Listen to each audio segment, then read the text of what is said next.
আজকের ভিডিওতে আপনাদেরকে নাটোরের পাটুল সম্পূর্ণভাবে ঘুরে দেখানোর চেষ্টা করব।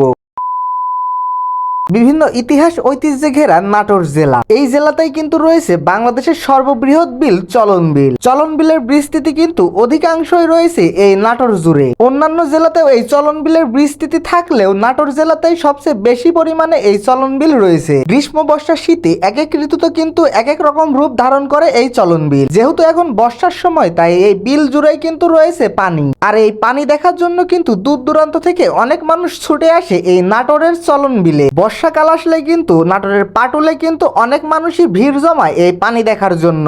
এইটার কথা পূর্বে আমরা অনেক শুনেছি, তাই এবছর আমরাও চলে গিয়েছিলাম পাবনা থেকে নাটোরের পাটুলে ঘোরার জন্য।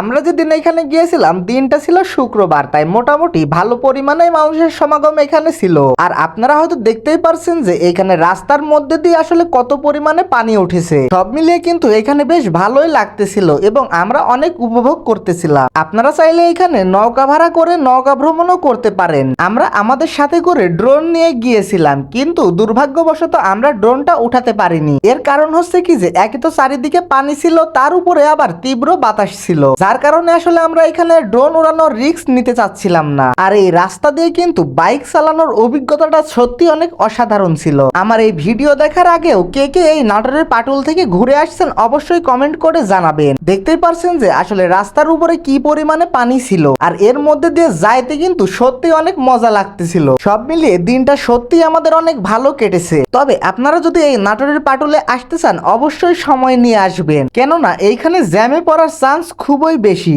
আমরা প্রায় 1 ঘন্টার মতো এইখানে জ্যামে পড়েছিলাম।